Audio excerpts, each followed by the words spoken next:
Ave Maria. ഏഴാം ദിനമായ ഇന്ന് ജപമാല ഭക്തിയെക്കുറിച്ചാണ് നാം വിചിന്തനം ചെയ്യുന്നത്. ഇന്ന് ജപമാല രാജ്ഞിയുടെ തിരുനാളാണ്. ജപമാല പ്രാർത്ഥനയുടെ ഭക്തി അതിൻ്റെ ആഴത്തിലുള്ള ആത്മീയതയിൽ ഉറച്ചിരിക്കുന്നു. ഇത് കത്തോലിക്ക സഭയിലെ വിശ്വാസികൾക്ക് മാത്രമല്ല, മറ്റുള്ളവർക്കും ഒരു ശക്തമായ പ്രാർത്ഥനയാണ്. ദൈവത്തോട് അടുക്കാനായി അമ്മയുടെ മധ്യസ്ഥതയിലൂടെ വിശ്വാസികൾക്ക് നൽകുന്ന അനേകം അനുഗ്രഹങ്ങൾ ഈ പ്രാർത്ഥനയിലൂടെ ലഭ്യമാകുന്നു. ജപമാല ഭക്തിയുടെ പ്രധാന സവിശേഷതകളെ നമുക്ക് വിചിന്തനം ചെയ്യാം. ഒന്ന്, ധ്യാനപരമായ വിചിന്തനം. ജപമാല ഒരു ആവർത്തന പ്രാർത്ഥന മാത്രമല്ല, മറിച്ച് ഒരു ആത്മീയ ധ്യാനമാണ്. ഓരോ രഹസ്യങ്ങളെയും ധ്യാനിക്കുമ്പോൾ നാം ക്രിസ്തുവിൻ്റെ ജീവിതത്തിലെ സന്തോഷകരമായ, ദുഃഖകരമായ, മഹത്വപരമായ, പ്രകാശിതമായ രഹസ്യങ്ങളെപ്പറ്റി ധ്യാനിക്കുന്നു. ഈ ധ്യാനം സുവിശേഷത്തെ കൂടുതലായി അറിയാനും ആത്മീയ വളർച്ചയിലേക്കും നമ്മളെ നയിക്കുന്നു. 2, മറിയവുമായുള്ള ബന്ധം. ജപമാല പ്രാർത്ഥന നമുക്ക് പരിശുദ്ധ കന്യകാ മറിയവുമായി വ്യക്തിപരമായ ഒരു ബന്ധം വളർത്താനുള്ള മാർഗമാണ്. ഈ ഭക്തിയിലൂടെ നാം അവളുടെ മധ്യസ്ഥത തേടുന്നു. കാരണം അവൾ നമ്മളെ യേശുവിൻ്റെ അടുത്തെത്തിക്കുന്ന മാതാവാണ്.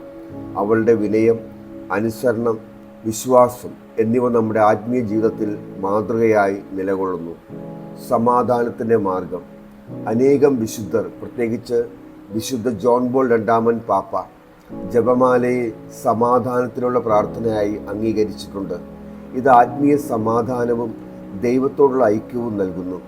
രഹസ്യങ്ങളെ ധ്യാനിക്കുമ്പോൾ നാം നമ്മുടെ ജീവിതവും ലോകവും ദൈവത്തിൻ്റെ കൈകളിൽ സമർപ്പിക്കുന്നു. അവൻ്റെ ദിവ്യ പരിപാലനത്തിൽ വിശ്വസിക്കുകയും ചെയ്യുന്നു. 4, തിന്മയ്ക്കെതിരായ ആയുധം. വിശ്വാസത്തിൽ ദുഷ്ടശക്തികൾക്കെതിരെയുള്ള ആത്മീയ ആയുധമായി ജപമാലയെ കണക്കാക്കുന്നു. ഇത് വിശ്വാസത്തെ ശക്തിപ്പെടുത്തുകയും പാപങ്ങൾക്ക് എതിരായി നിൽക്കാൻ കരുത്തും പ്രചോദനവും നൽകുന്നു. പോപ്പ് ലിയോ 13 ജപമാലയെ ദുഷ്ടശക്തികളെ ഓടിക്കാൻ ഒരു ശക്തമായ ആയുധമെന്നാണ് വിശേഷിപ്പിച്ചത്. 5, സാമൂഹികവും വ്യക്തിപരവുമായ ഭക്തി. ജപമാല പലപ്പോഴും സമൂഹമായി പ്രാർത്ഥിക്കുന്നു. ഇത് വിശ്വാസികളുടെ ഐക്യത്തെ പ്രോത്സാഹിപ്പിക്കുന്നു.